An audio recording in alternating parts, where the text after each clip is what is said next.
Good afternoon friends, मी चेतना गुरव। आज मी इथे तुम्हाला कैरीची चटणी कशी बनवायची आहे ते मी दाखवत आहे। मी इथे काही जे इंग्रेडियंट्स घेतलेत ते मी तुम्हाला सांगते। मी इथे 1 वाटी कैरी घेतली आहे, धुवून व्यवस्थित बारीक चिरून। त्याच्या सेम प्रमाणामध्ये मी 1 वाटी मिरची घेतली आहे बारीक चिरलेली। त्याच्या बरोबरीला 1 वाटी मी खोबरं घेतलेलं आहे बारीक किसलेलं।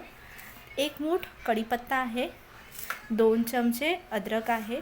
त्याच्याच सेम प्रमाणात मी लसूण घेतलेली आहे बारीक करून, आणि प्लस आपण इथे 1 वाटी थोडीशी कोथिंबीर घेतलेली आहे।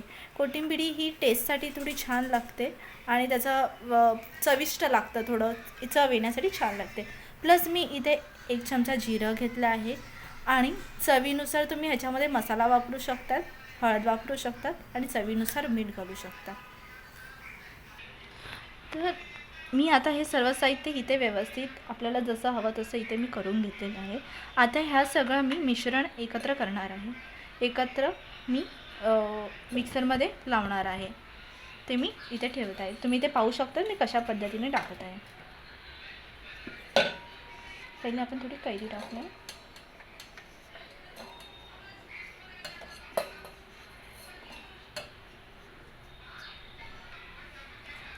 ही मिरची आहे, जसं तुम्हाला मी म्हणाली, तुम्हाला जेवढं पाहिजे त्या प्रमाणामध्ये तुम्हाला तिखट हवं तशाप्रमाणे मिरची टाकू शकतात। खोबरं हे बारीक किसलेलं असेल तर बेटर असतं, मिश्रण चांगलं होईल। तुकडे करून नाही टाकलं तर बेटर असेल। अद्रक आहे, अद्रक बारीक किसूनही टाकू शकतात किंवा थोडे तुकडे करूनही चालेल। आता इथे मी तुकडे करून घेतलेले आहे। आणि कढीपत्ता व्यवस्थित धुवून घ्यायचा आहे। तुम्हाला कढीपत्ता तुम्हाला जर गरजेचं वाटतंय तर टाकू शकतात। इथे कढीपत्त्याचे पण टेस्ट छान येते म्हणून कढीपत्ता मी टाकला आहे।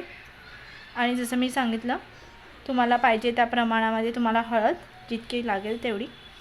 जिरं देखील तुम्हाला आवश्यक असेल तर टाकू शकतात। इथे आम्हाला छान वाटतं ते खाण्यासाठी म्हणून मी टाकलेलं आहे। चवीनुसार मीठ आणि तिखट जर तुम्हाला फक्त मिरचीसोबत खायचं असेल तर मग मिरची फक्त यूज करू शकतात, तिखट नसेल तरी चालेल। आणि तिखट हवं असेल तर तुम्ही तिखट टाकू शकतात। तिखट हे ऑप्शनल असेल तुमचं। आणि कोथिंबीर ही मी कोथिंबीर इथे टाकलेली आहे। आता ह्याला आपण व्यवस्थित प्रॉपरली मिक्स करून ह्याचं बारीक करून घेऊया सगळं मिश्रण।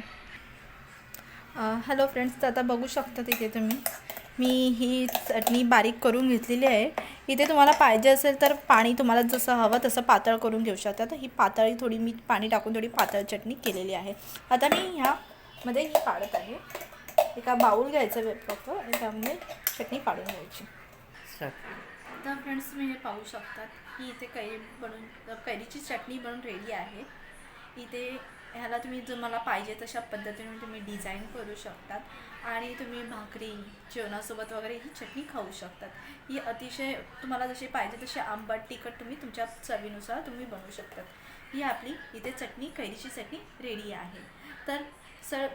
तर तुम्हाला ही माझी व्हिडिओ कशी आवडली? तर फ्रेंड्स, तुम्हाला माझा हा व्हिडिओ आवडला असेल तर तुम्ही नक्कीच लाईक करा, शेअर करा आणि सबस्क्राईब करा। तर असंच पुन्हा नवीन व्हिडिओमध्ये भेटू आपण नवीन व्हिडिओमध्ये।